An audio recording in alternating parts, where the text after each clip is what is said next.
Okay.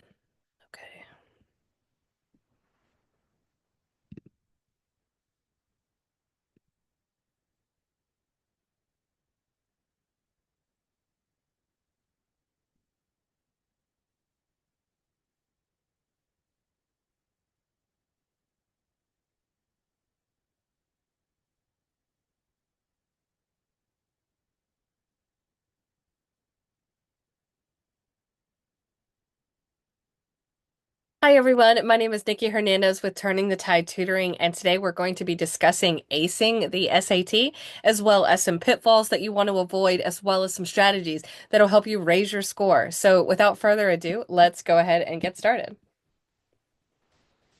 So, today's agenda is going to encompass a few different things. First, today we're going to be discussing why the SAT matters. And then we're also going to be talking about some of the biggest mistakes that students make, as well as some proven strategies to help you improve your score, and also how to get some personalized help and what the next steps for you could be potentially. Okay, so let's go ahead and continue. First, let's go ahead and discuss why the SAT matters. It's an important question to ask because there are a lot of things in life that matter to each of us individually, and they're going to vary from person to person. But in general, many scholarships are connected to the SAT, and a lot of students want to go to college to study in their chosen field or they want to study a particular area of interest for them. And the SAT is often directly linked to funding and performance. And so for some students, getting a higher score can sometimes make the difference between getting a scholarship, getting some funding to help pay for that college experience. And there are many programs like the National Merit Scholarship Program that typically recognize students who excel on the SAT and the PSAT in particular.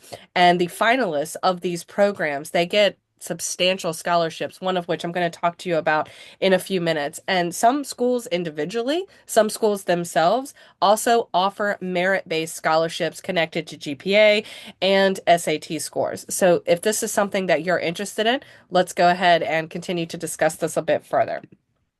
And there could be some great opportunities for you as well. So the impact of the SAT is widespread. Many people have different opinions on the SAT. Some people say it matters, it's the most important thing in the world, and some people say that it's not important at all and that it's a waste of time. So the question that you really want to ask yourself is, where do I fall in between these two very extreme opinions? So first, the SAT is widely recognized and accepted by colleges and universities throughout the United States, and it also provides you with opportunities for scholarships and advanced coursework, and also potential admission to selective institutions. So that's the most common impact of the SAT. But there are other benefits of taking the SAT as well, and that is that it will give you a measurement of your academic abilities. Sometimes one's GPA is not always indicative of one's abilities because sometimes schools can engage in grade inflation, and there can be a lot of different things that impact a GPA that is not based on merit. So also, with the SAT scores, many colleges can compare students of different backgrounds on a level playing field, and that helps the schools to know what areas of weakness that their institution may need to address. Also, the SAT can potentially make college much more affordable for you because you may be eligible for certain scholarships, and it's also a confidence booster. I know that when I first took, and I'm just an average person, just like many of you guys, when I first took the SAT, I was overwhelmed by the questions and the pressure to perform well, and I just had a lot of anxiety about it. But once I took more practice tests and I learned more skills and I learned how to analyze questions and to think differently, it really increased my confidence, not just in test taking. Of course, test taking is only one area in which I benefited from that personally, but I benefited from having increased confidence that I actually could do high level work. And that confidence was going to carry me through college and graduate work and my professional career as an educator. So that all kind of started my junior and senior year when I started thinking about the SAT. So That's just something to think about for you. And you want to, again, gauge where you fall in between those two extreme opinions that we just discussed. So, one thing that you should also know before we get into some of the aspects of people's lives that the SAT is changing is that one of the students who I worked with several years ago at the school, he got a full ride scholarship to Duke University, and he was an exceptional student. He also had a background that wasn't typical for many students in the area. He did not have internet access. He was also from an economically disadvantaged household. And so he worked extremely hard to not only do well in his coursework, but to improve his own to improve his own life academically. That was one of the main core focuses in his life because he saw education for him as being the way to a better life, to a way that was going to pave different opportunities that he may not otherwise have had or been able to experience. And so because he got this full ride scholarship to Duke, which is a very expensive school to go to, that all came from the SAT. It all came from taking the PSAT and the SAT, and he was awarded a full ride scholarship because his scores were very high, and he also had great grades in school. He wasn't just an intelligent student, which many people are.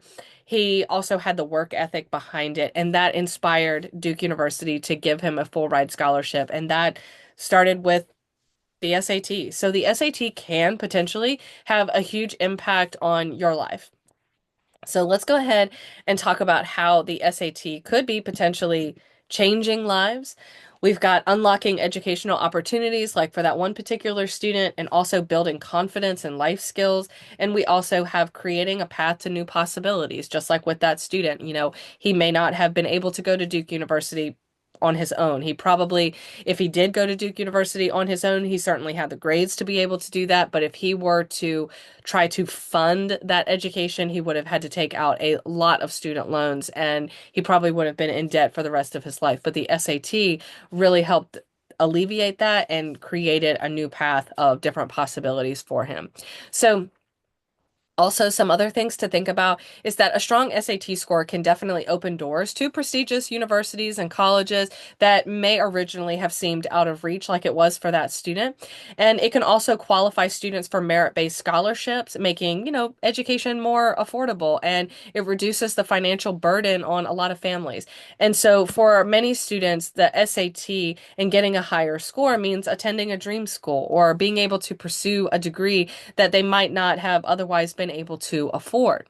So, building the SAT can really build confidence and life skills as well, because preparing for the SAT teaches you how to work hard. It teaches you essential skills like time management, being able to work under pressure, problem solving, and those are all skills that extend well beyond the test itself, like it did for me and for the other student. And so the process of setting a goal and working hard to achieve that goal and a strong score can definitely boost your confidence as a student, and it can show you that you're capable of tackling very difficult challenges. This is not an easy test at all by any means.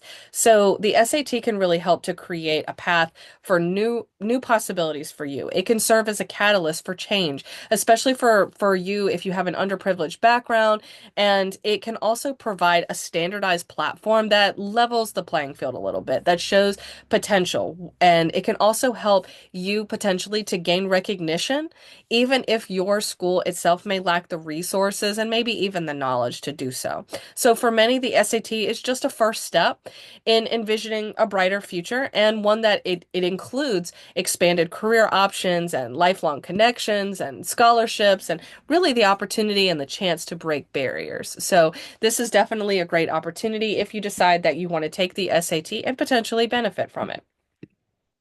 So let's go ahead and continue. So let's go ahead and talk about some of the common SAT pitfalls.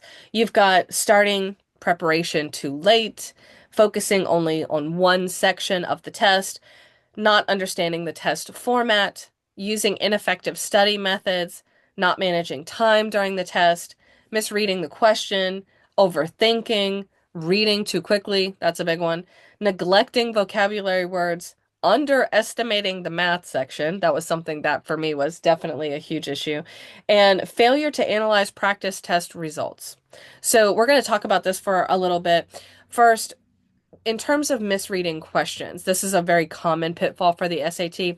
Many students rush through the questions because they're under the pressure of the time and the clock, and sometimes it leads them to miss the key details of the passage that they're reading or the problem that they're solving, and potentially even the instructions. So that can lead to a lot of test anxiety, and when you're under pressure, you may feel unfamiliar with the phrasing of the SAT questions, and because of the time to kind of the pressure of the time to push through, this can contribute to careless errors, what I call UFEs, unforced errors. They're just mistakes that we make on our own. And so that is one thing I want you guys to know. The other piece to the pitfalls with the SAT is overthinking.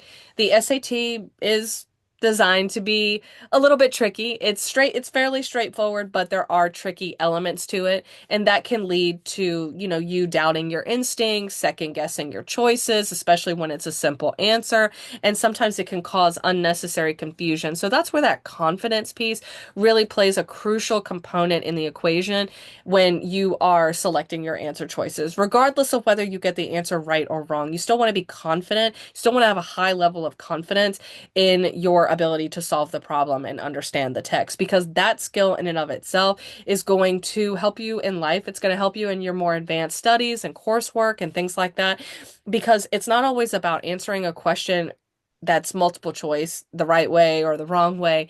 It's about having a high level of confidence in justifying your answer. That's more about what the essential skill and the essential component of this test is really about, that it's going to help you build that confidence so that when you're faced with more difficult tasks, the SAT is just the beginning, but when you are faced with more difficult tasks, maybe you go into a career of analytics and you've got a lot of data, a lot of aggregate data to kind of put together. You're analyzing information, tons of information, live information, real-time information, and there's no right or wrong answer to that. There's no multiple choice answer to any of this in life. And so that's the one thing I don't want you to get hung up on the test, is second guessing yourself. You really want to make sure that you're aware of any kind of gaps that you may have, maybe perceived biases that you have, and awareness can help alleviate a lot of that confidence issues that students have. So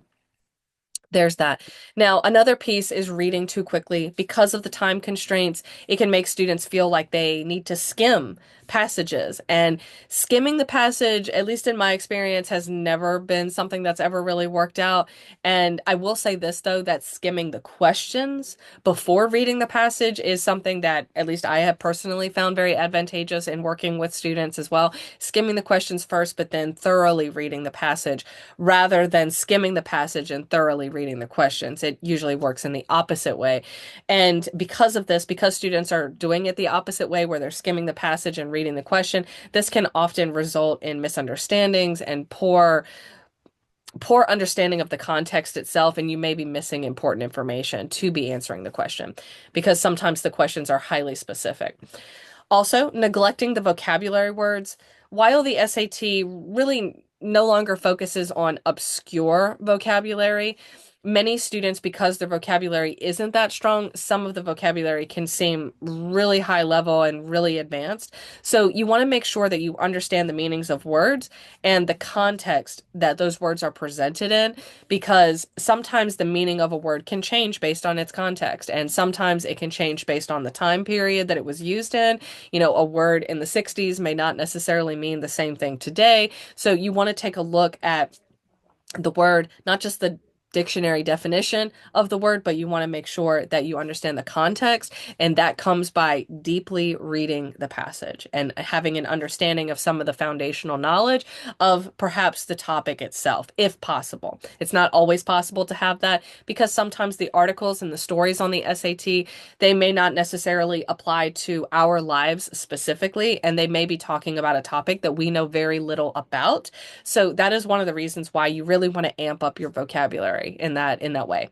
Also, many students typically underestimate how important vocabulary comprehension is and how much it can impact their performance on the reading and writing portion of this test. And the same thing also happens with math. Sometimes students assume that because math maybe comes easy to them in school, that it'll be the same on the SAT, and often it is not. Usually, the problem solving and reasoning skills are much more advanced, and if they're not advanced, they're unfamiliar. And if they're unfamiliar, then students typically don't do well with the unfamiliar because, let's face it, school really does teach us that there's a right answer and we want to work towards getting that right answer. And it oftentimes can feel very overwhelming when students see information that is not familiar to them because they have seen a lot of the same information presented in different ways over and over and over throughout their educational career. And because of that, when they see something that's unfamiliar, now all of a sudden the test seems a lot harder than what it actually is. And so we want to make sure that you're familiar with all of these concepts so that when you get to the test, you feel comfortable with the information. And that's just logical. That's just human nature. Because, for me, if I were teaching something that was unfamiliar to me, then I really wouldn't be able to do it. But I also do need to learn how to navigate through things that are unfamiliar to me because a lot of times, many of these math questions and even sometimes these reading questions that you see, they may be unfamiliar, but if you use your logic and your reasoning and thinking skills, you still can analyze the question and arrive to the right answer. You still can do that, even if it's unfamiliar, but you need practice with that. So students they do often take practice tests, but more often than not, they fail to review their mistakes thoroughly. They just see the scores and they move on with their life. And they don't really have that understanding of why they got certain questions wrong, and they miss their opportunity to adjust and improve their strategy and to take the test and do a lot better. And so another piece to that is that students oftentimes prep for the SAT too late, or they just kind of go in cold. And that's not necessarily something that I would recommend for everybody because, again, many students are underestimating how much preparation actually goes into the SAT and how much preparation it requires to do well on it. And waiting until the last minute or just going in cold will really limit your ability to build skills gradually and reduce the effectiveness or increase the effectiveness, not reduce it, but increase the effectiveness of your study efforts. So that's one thing you want to keep in mind is the preparation piece. It's okay to go into the test cold just to see how you do at first, but after that you really don't want to do that again because your score may not improve. It may actually get worse. So over time, you want to make sure that you're investing. If the SAT is a priority for you, you want to make sure that you're investing that time into getting the best score possible. Now, another piece to this is that students often only focus on one section. They may concentrate on their strongest area or they may concentrate on their weakest area and they may neglect others. And this can ultimately hurt your overall score and reduce your test day confidence because when you start looking at those other sections, then you start to wish, oh man, I wish I had, put a little bit more emphasis on this section because they've caught me off guard with some concepts and ideas and things like that maybe you just weren't prepared for or ready for. So you want to be as familiar with the test as possible, as familiar with the test structure and the scoring methods and the question types, and this will help you reduce your feelings of overwhelm so that you don't just waste time during the test or waste time on strategies that don't work for you or waste time with strategies that don't align with the SAT's design. So you want to make sure that you're using effective study methods. And again, relying on the things that you've learned in school may not necessarily be the best way to do well on the SAT. You may, for example, be used to cramming and doing well in school. Wouldn't recommend that for the SAT. You may also be used to adhering or listening to generic advice. And I wouldn't necessarily recommend that for the SAT either because it's a unique test. It's something that you're not necessarily going to be used to in your school environment, potentially. Now, You do also want to learn how to manage your time during the test because a lot of times students, their heart is racing and they're starting to sweat because they're wondering if they have, they're looking at the clock and they're seeing, oh, I only have 20 minutes left and I've still got this much of the test to do. So time management is a critical skill on the SAT, and it's also a critical skill in life. And so students who get used to the pace of the SAT, because you'll adapt. You definitely will adapt to the structure of the test and you will adapt to anything else in life, but you want to make sure that you're not running out of time or rushing through the test and leaving a ton of questions unanswered and making careless mistakes. These are things that you can and should avoid with proper preparation. Okay? All right, let's go ahead and continue. Let me make sure I'm on the right slide because I accidentally, yes, okay. I accidentally clicked the slide twice and I wanted to make sure I didn't skip anything. So for all the things that we just discussed, all the pitfalls of areas that you want to avoid on the SAT, why do they happen in the first place? There are many, many reasons why these types of mistakes can happen on the SAT, but I've boiled it down to two. And we've got lack of guidance and ineffective study methods. All of these things, of course, lead to what many students refer to as test anxiety. And test anxiety is really an umbrella term. It's such a broad term that doesn't get to the specifics or get to the heart of the actual issue of what's going on with the student and with the test and where the actual pitfalls are and where the gaps in their understanding is.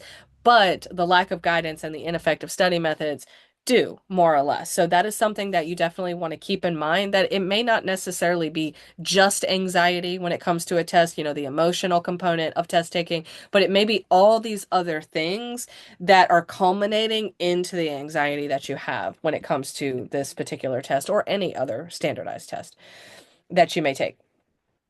So now let's talk about some of the positives. Let's talk about some proven strategies that are going to help you get a higher score on the SAT. So to succeed on the SAT, first you want to understand the structure. You also want to know that skipping doesn't necessarily hurt your score, but guessing wrong might. So this emphasizes the need for preparation. Also, you want to use specific strategies on the test. Now, of course, taking a test isn't just about strategies. Knowing strategies isn't just going to get you, knowing strategies isn't just going to mean that you get a higher score. Strategies are there to help you when you need them, but they don't necessarily make up for the lack of knowledge or the lack of understanding. So that's something that you want to keep in mind. However, strategies can help you build confidence and have a leg up on the exam, first by memorizing formulas and when they're used and in what context specific math formulas are needed. Also, you may, again, I should correct this on my slide presentation, but this part of skimming the reading passages isn't something that you necessarily want to do. I recommend skimming the questions, but not necessarily skimming the actual reading of the passage, because many of these passages are quite dense and you want to read them and have a really good grasp and understanding of what you're reading before you go into the questions. So instead of skimming the reading passages, skim the questions of the reading passages, but then read the passages deeply.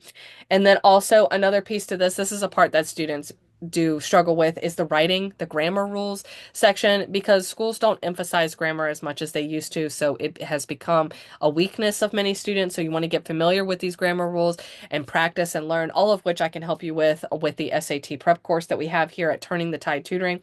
And then the other piece is the time management. So pacing yourself, getting used to it. Many students I have seen, they get stuck on one question and they stay on that one question for 20, 30 minutes. And then before they know it, they've got 10 minutes left or 15 minutes left to finish up the rest of the exam, and they don't actually finish it. And their score is much lower than what it should be because it's deflated rather than being inflated. It's deflated because they spent so much time on this one question. And so you want to make sure that you get used to the pacing of the test, and that comes with practice.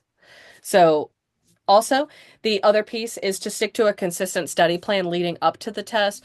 It doesn't take much. It doesn't take 3 hours of studying and and pulling an all-nighter. It doesn't take all those things.